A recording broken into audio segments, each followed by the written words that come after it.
7 clear signs a man is using you and wasting your time. And I'm sorry if you're watching this, if this has ever happened to you. Can I give you a big, gigantic hug? And I'm being sincere here for a moment. You know, if you're in the dating marketplace today, you must have a PhD to decipher what the heck a person means beyond their words. Has a man ever said to you he cares about you but doesn't want a commitment? This happens because our current dating process, especially for women, well, let me retract this. While women hold the cards as to when they choose to sleep with a man, it seems to me that men hold the cards as to when they will commit to a woman. I'm going to repeat that. The man tends to hold the cards. For the most part. Not to suggest women don't walk away from men. That certainly happens frequently. But for the most part, men seem to hold the cards regarding commitment. And it feels as though that while someone might say that they care about you, why someone might even start a conversation that they're ready for commitment, oftentimes it's easy for someone to walk away instead of leaning in. So, and maybe this is because sex is rather easy to get. We're going to explore that in this conversation. Well, I think if we're going to explore this conversation, we have to talk about how dysfunctional the dating marketplace is, because I believe humans genuinely don't know how to get to know another human being. Let me repeat that. They don't know how to actually get to know one another. We've been indoctrinated in the belief that men must climb to the highest room of the tallest tower to prove their worth to a woman.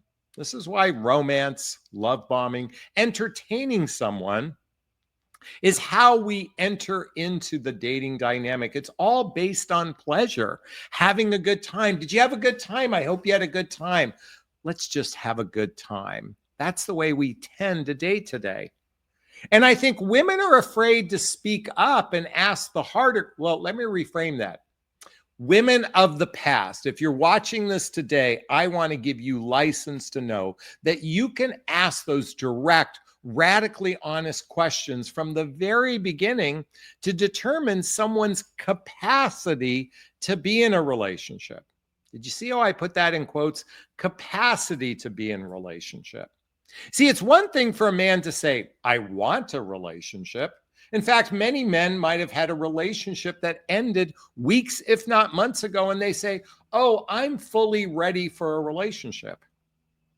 Only to find out they start to date you, and a few months later, I'm not ready for a relationship. And by the way, women do this too. See, our current dating environment isn't about building trust with one another. As I said in the beginning of this conversation, it's all about the entertainment with one another. By the way, do you know why love bombing is one of the most common sought out searches on YouTube about men who love bomb, men who come on strong, men who just seem to want to give you the world? You're so amazing. You're unlike any other woman I've ever been with. Oh my God, I could see us traveling together. I could see us getting married at some point. Just a lot of words. See, relationships requires building trust. And trust is built through commitment. Trust is built through consistency. And in a few minutes, I'm going to share with you some things that are going to be radically obvious. But I would venture to say that you've experienced one, if not all of these 7 before. So I talked about building trust. What is trust? You know, trust isn't just about fidelity. I mean, we oftentimes think of it in that term in romantic relationship, but trust is really, does this person have my best interest at heart? Well, there's rarely ever any trust on a first date. Maybe a little bit of care, maybe a little bit of consideration, maybe a little bit of chivalry. But quite frankly, for the most part, today we're meeting total strangers. So how can I forgot to say what trust is. We think of it as fidelity, but trust is genuine care about the other person. In other words, the other person's best interests are my best interests. Ladies, you don't go into the dating marketplace with that premise. You're not operating that way, and neither are men. See, trust is built through time. Trust is built through social activities, through hobbies, through mutual interests, through spending time with family and friends. That is some of the building blocks to trust. But Jonathan, I'm in a long distance relationship and we spend 42 hours every day on the phone. 24 hours a day. I did the inverse. We spend 24 hours a day on the phone. We barely see each other. In fact, in the 12 months that we've been connecting, we've not even met. And I'm in this amazing relationship because we spend all day talking. Is that really trust? Can you build trust over the telephone? Do you know, I'm going to ask everyone who's watching this right now, how many of you, raise your hand, are in a long distance dating dynamic? Where a lot of it is, how's your day going? Did you have a good day? I hope you had a good day. Tell me all about your day. I want to hear all about your day. I want to hear about your day. I'm doing a scene from Seinfeld.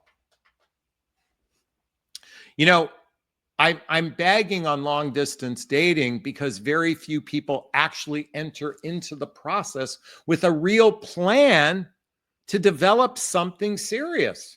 In fact, it should be the first deeper question conversations you have, whether the distance is 10 miles, 100 miles, 1,000 miles, or 5,000, or we'll say 3,000 miles here in the United States.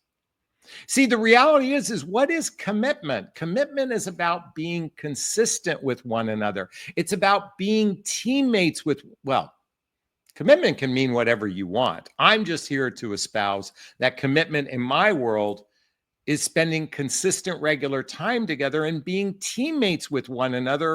In other words, being a support system to one another. See, one of the reasons why people feel used is because you didn't build the deep roots of trust. And without those deep roots of trust, how can you have a fulfilling relationship? Of course, you're going to feel used. Now, I'm going to share these 7 things right now, but I want to say that everything I'm sharing here, women are guilty of this as well. Even though the title is 7 Clear Signs a Man is Using You, women do many of these same things as well. It's not singular to men. But I think it's important to recognize that. So number 1, your time together is mostly about sex.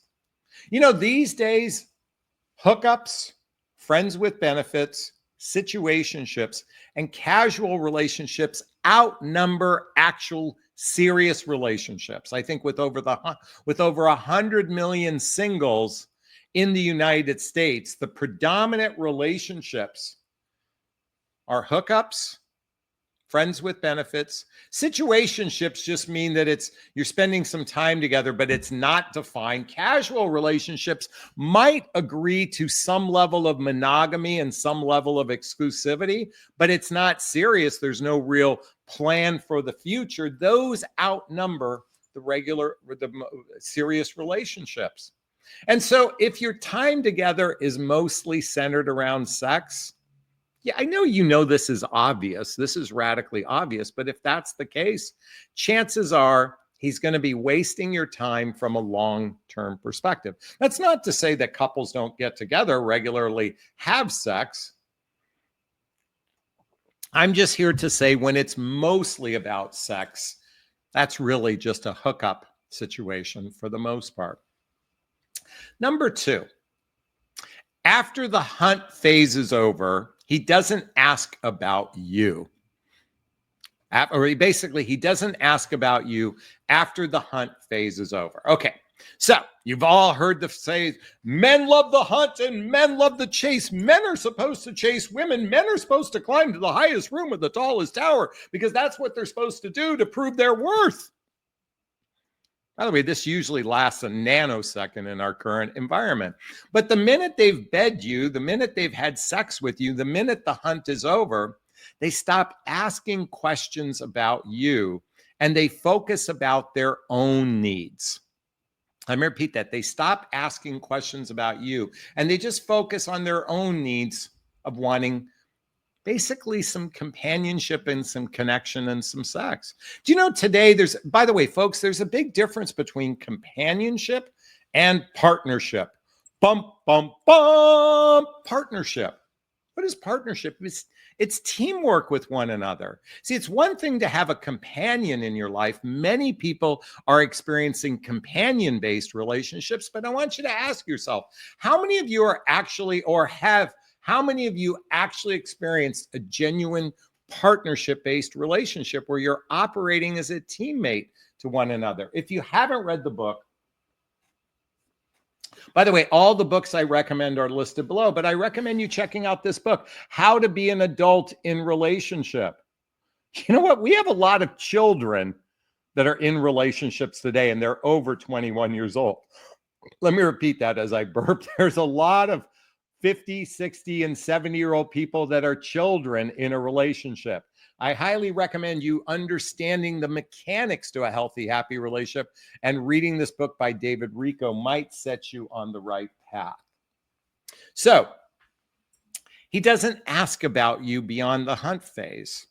When you start to notice that after he's gone to bed with you, all of that amped up energy to get to know you starts to shift, starts to dissipate. The actual amount of conversations start to dissipate after the hunt phase. Now, how do you avoid this? You've got to pre-qualify your prospect. Folks, there's a link below to schedule a discovery call with me to see if working with a coach is right for you. My whole area of expertise is centered around discernment. And if you've noticed now, all of the videos out there in the dating marketplace, the TikTok videos, the Instagram reels, the stories on Facebook is all about discernment.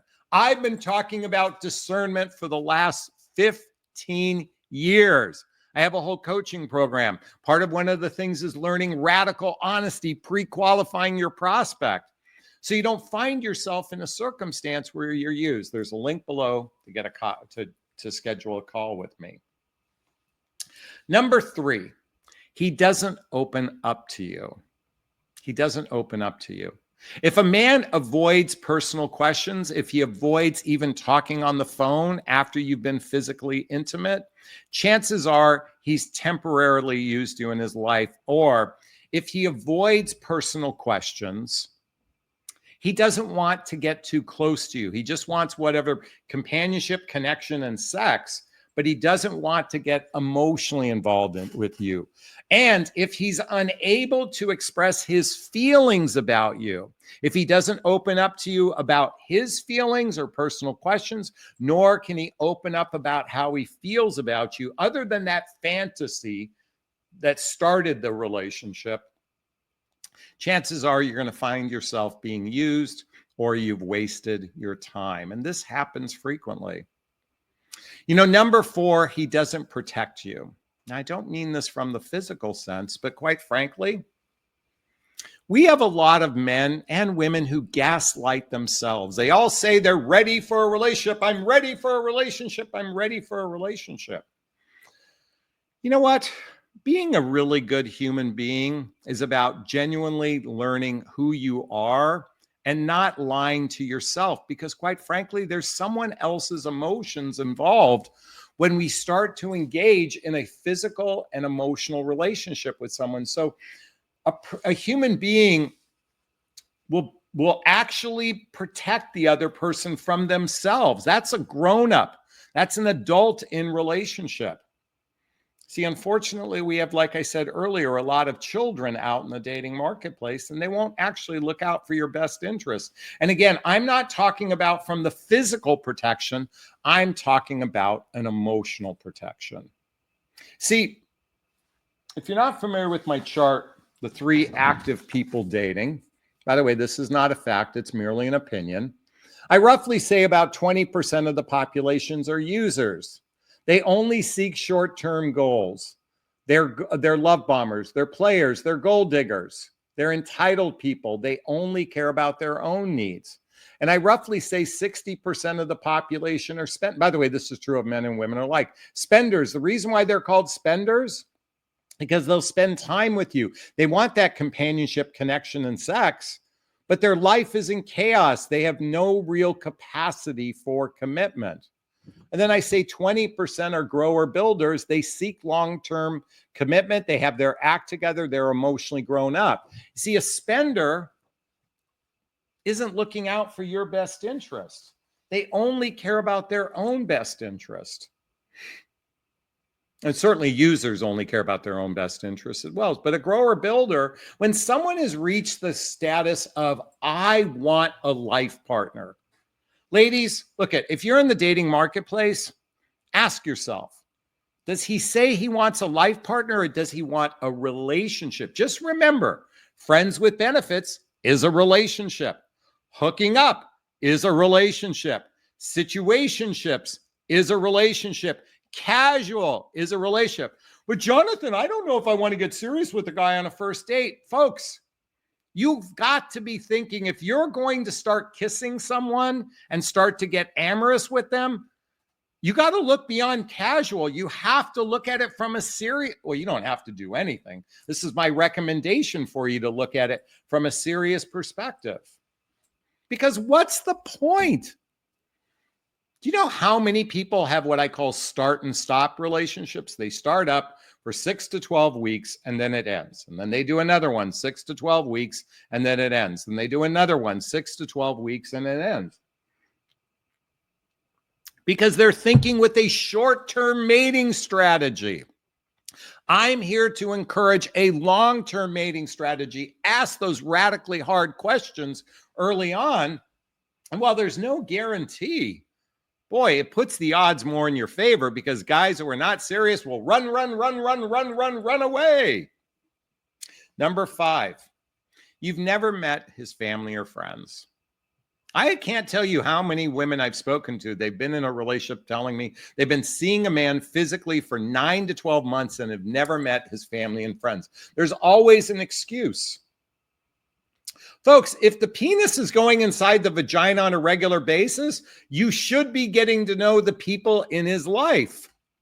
Let me repeat that. If the penis is going inside the vagina on a regular basis, you have every right to get to know the people in his life.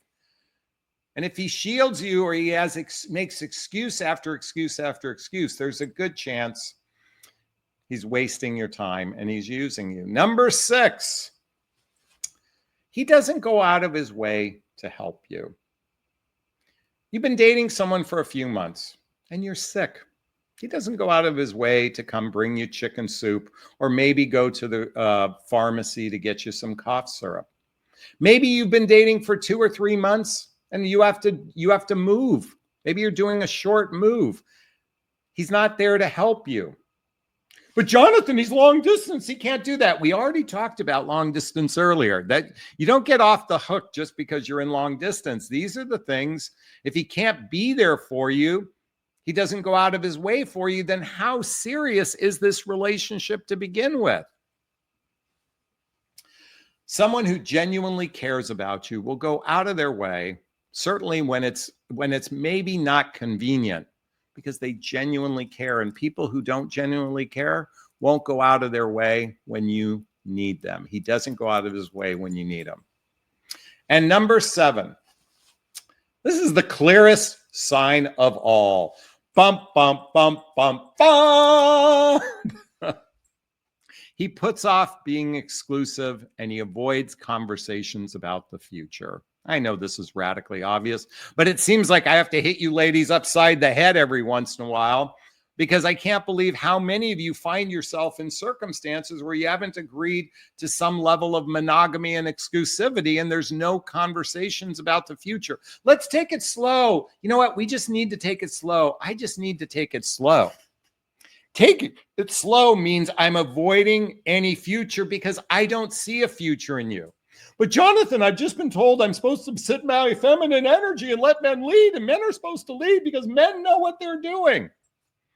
If men were so good at what they're doing, why is the dating marketplace so effing miserable? Why do women initiate divorce at an 80% rate? If men are such good leaders of a relationship, if they're such good leaders, why do women exit out of marriages far more frequently? And here's the real kicker. Women initiate most first marriage divorces. Here's the thing. Most relationships after divorce, men are non-committal. They're non-committal. They don't have to because you can get companionship, connection, and sex without any commitment. If you're not talking about exclusivity and monogamy very early on, I wouldn't waste my time with the person. Either they have a long-term mating strategy or a short-term mating strategy. And if they're like me, I seek a life partner. I'm very crystal clear that I'm seeking a life partner, the kind of relationship I'm looking for. And I'm only sharing with you mine. Maybe it gives you some fodder, some context for yourself.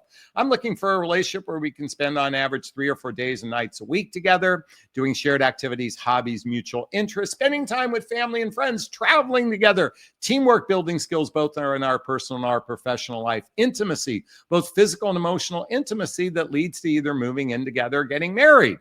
That's my long-term, that's my plan. It's crystal clear. Ask yourself, what is your strategy? What is your mating strategy? What is your plan? And if you don't have one, schedule a discovery call with me. All right? Is this content sinking in? Is it resonating with you? Please let me know. I'd like to hear your thoughts. There is a comment section here. Post a comment below. I do my best to read them all in the first 24 hours. As always, if you find value in my videos, please hit that like button. Please share this video. Please subscribe to my channel. Hit that notification bell so you can be notified of new videos. And also, make sure you hit the notification bell on your phone as well. Also, if you want to connect with me directly, there's links below to schedule a discovery call with me to see if working with a coach is right for you. There's a link to join my group called Midlife Love Mastery, where you can have direct access to me on a regular basis through a once-a-month webinar and a Facebook group. Check out that link below. If you want to get all the books I recommend, follow me on Instagram. It's all listed below.